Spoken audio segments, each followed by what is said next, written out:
Welcome to the newest episode of Beyond the Fame with Jason Fraley. I'm your host, Jason Fraley, picking the brains of the top filmmakers, musicians, and artists of our time. Five-time Grammy winner B.J. Thomas died today at age 78. I spoke with him just last September to mark 50 years of Raindrops Keep Fallin on My Head. Thank you, Jason. I'm glad to be here. Now, I know it was made for the movie Butch Cassidy and the Sundance Kid, which came out in like December of '69, but, you know, the song really took off in 1970s. Can you believe it's been 50 years, man? Well, you know, I really can. I mean, there's been so much drama and ups and downs and, you know, good and bad, like anybody's life. So I do get the sense that it's been a good piece of time.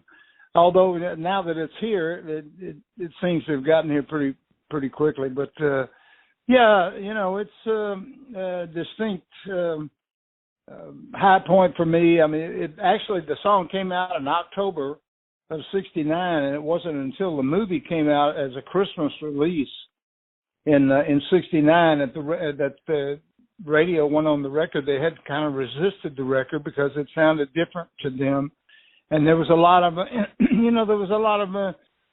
kind of resistance to the song, really. But the movie was so good that it kicked off the song, and then by January 3rd of 1970, it was number one. So a great experience for me. Absolutely.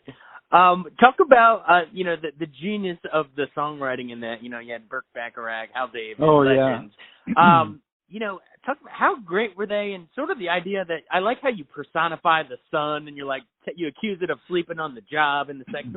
It's just like, but talk about why the songwriting's so good. Well, yeah, that of course was Hal David, and you know, they had Hal. Of course, Hal and I had many conversations about that song, as well as I've talked with Bert about it many times too. But they had asked Hal to write a frivolous song, just kind of a throwaway song, and he said, you know, BJ, I don't write frivolous songs. So he did write something that seemingly on the surface was kind of not saying much, but you know, in the long run and the way people accepted it, it was saying a pretty meaningful, and in fact, a very meaningful thing that, you know, the rain falls on you, but if you're free, nothing's worrying you, you know. So it said a kind of a distinctly American thing, but it said a great thing, and people identified with it. And of course, you know, Burt Bacharach is, you know, obviously one of the greatest composers of all time, and just the way he composed that melody was, you know, it was a unique, different melody, and I knew instinctively. And I had been working with Mr. Bacharach for a couple of months in New York, trying to find some material. We wanted to do a session. You know, he was heavily involved with the Dionne Warwick, with the Scepter Records, the label I was on. I was selling records. I just had Hooked on a Feeling, and the label asked me to move to New York, and they wanted me to work with Bert. And of course, I was anxious to do that. And, you know, we were looking for songs, but really hadn't found anything yet. And then the score and the thing with Butch Cassidy came up, the bicycle scene, and so there it was, and it kind of was an obvious choice. And I kind of instinctively knew from the get-go that his compositions and their songs weren't stuff that you played with. You needed to sing it as it was written. And, you know, I was able to do some vocalization and some, you know, licks maybe here and there on Raindrops, but I just sang it as much as I could, exactly as he wrote it. And then, of course, on the end, I had a little freedom, and I did that little thing on it. But otherwise, I was kind of sticking to the program, you know. Awesome. Yeah, you mentioned the bicycle scene. It stands out in the movie. Some people think it's sort of like an outlier in the movie, but it all kind of works. And I think it sort of sets the tone that, you know, this isn't a typical, you know, old cynical Western you're going to watch. This thing's going to be a little, you know, upbeat buddy comedy. Yeah. You know, I think it makes a lot of sense. I mean, you know, they're on the run, and they finally found a hideout, and they're there with Edith, and you know, they got some freedom, and they're riding a bicycle like normal people. And I think it makes sense. But in there, you know, what they were trying to do, and of course Redford has said this, Mr. Redford has said this a number of times, that they were making an art film. And the music, the score was different. It wasn't done with instruments for the most part. It was done with pa pa pa pa, kind of that just vocalizing things. And so it was kind of a different, unique score, and the song was different. And so okay, I'll give it to him. I think it was kind of an art film, but it was also one of the best westerns ever made too. Oh yeah, one of my favorites. Talk about the camaraderie between Robert Redford and Paul Newman in that. I mean, the way they banter back and forth, and what does he say? Drown, help the fall will kill you. Like they're just the way they banter. The way they banter is so great, and I'm sure that's why they brought him back for the Sting too. But talk about, let's say there's maybe some younger listeners here on WTOP. Remind them just how good these two were together, bantering off each other. Well, that was Paul Newman and Robert Redford. I mean, they're going to handle anything they're doing, and it was one of the best, buddy films of all time, and it's got a lot of classic lines in it.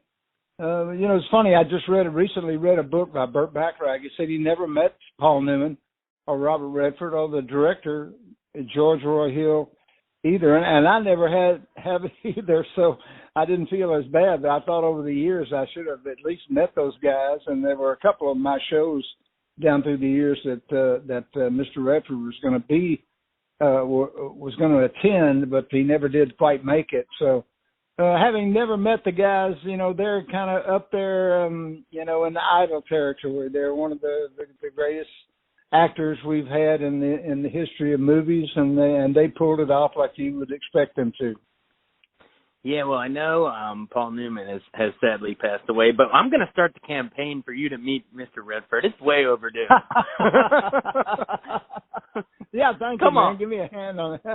Yeah, come on. I played a couple of times in Park City, and one at a private thing, and Mr. Redford's name was placement was on a table in front, but he never came. And then I played a theater there for a couple of days called the Sundance Theater, and he was expected to attend, but he never did. And I'm sure, hey, that's Mr. Redford. He doesn't have to do anything, but I would love to have met him. But hey, I was involved with him in a wonderful movie, and so I do feel like I've met him.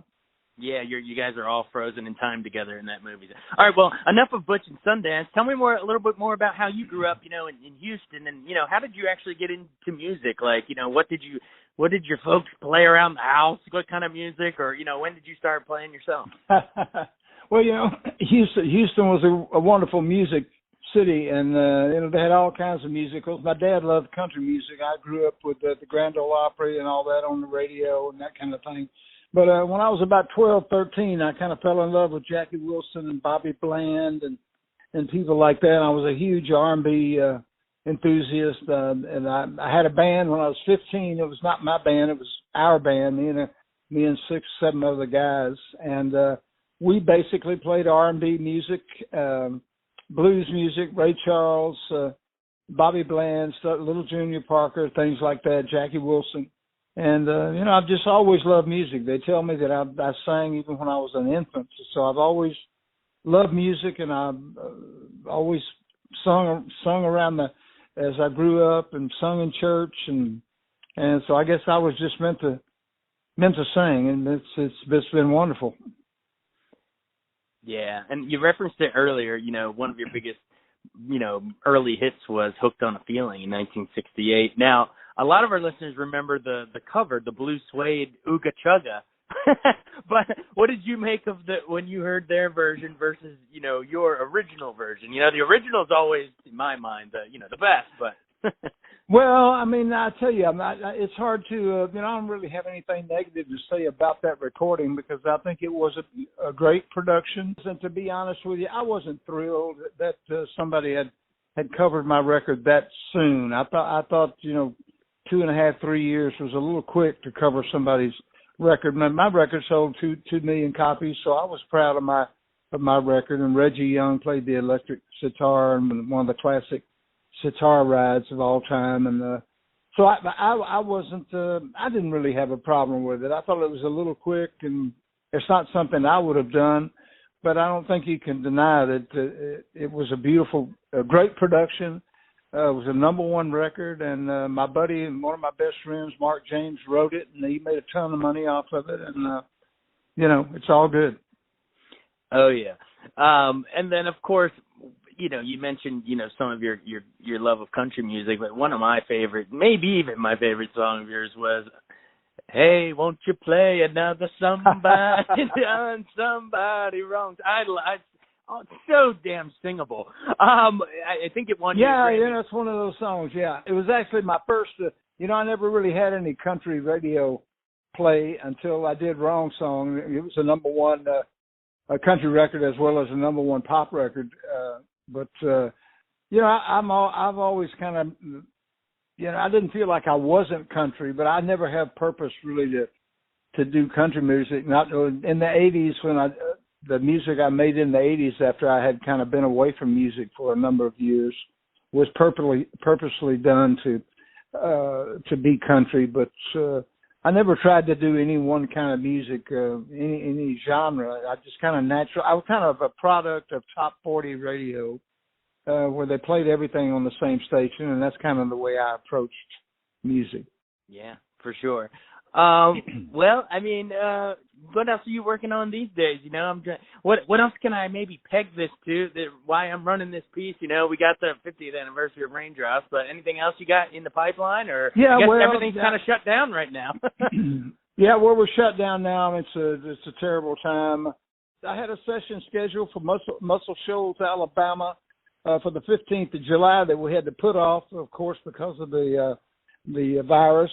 And we're still all in on that, and we're going to do that as soon as we have the vaccine and we know we're safe and we're not, risking our lives to get among the society. But we're going to do that. Hopefully, no one really knows when we're going to be free to get out again. And it probably looks like the fall or the end of the year next year. So whenever it is, we're going into Muscle Shoals and we're going to record some new stuff. I got some really great songs. I'm recording with Dan Penn and Billy Lawson, two great songwriters, and we're looking to do some good stuff. For sure. Well, before we run, I know last week you just celebrated 78th birthday, right? Happy birthday, sir. 78 just the other day. Yeah. Thank you. It feels good. Hey, What would you want people to? I mean, you've done it all and seen it all over 78 years. What would you want people to sort of, remember you by? They hear the name B.J. Thomas, they think of Raindrops, they think of Wrong Song, but what? You just want them to smile back thinking that your songs are, what do you want people to remember you as? Well, hey, I just want them to remember me as I really don't know. I don't put a lot of stuff on what people think about me. I know that I hope they think of me as somebody who really believed what he was singing. It's all about soul and emotion to me. So I've tried to put that in. I've tried to record things that I really believe and that I really feel. And I just hope that I'm remembered as a good father, a good husband, and the music will take care of its business. I kind of they always lump me in with my music with these light pop singers, and I never look at my career like that. I think my songs have been meaningful. I think I've done some deep, pretty meaningful songs. I don't think I'm a light pop singer like I am interpreted to be in a lot of situations, but that's me. So I put a lot more value on the effort, the emotion I put into my music maybe than people get. But that's music. It's always about the next guy and who's new, and hey, that's the way music is. And I like the new guys too. So be it. Exactly. Final question: do you think Raindrops Keep Falling on My Head will still be recognized 50 more years from now? Well, it could be. I mean, it's in the Hall of Fame. It's in the Grammy Hall of Fame. Mr. Bacharach and Hal and I and the record. So it's there to be remembered. But In music, it's as I said, it's all about, and music is always changing, and good songs will always be good songs. But music is different; it keeps changing. There's always different guys and new ways of recording, and yada yada. So if it's remembered, that's great. I hope it is, but we have to leave that to the future. Thanks so much for joining us on Beyond the Fame with Jason Fraley. Remember to hit the subscribe button and give us a 5-star rating if you like what you hear. We'll see you next time.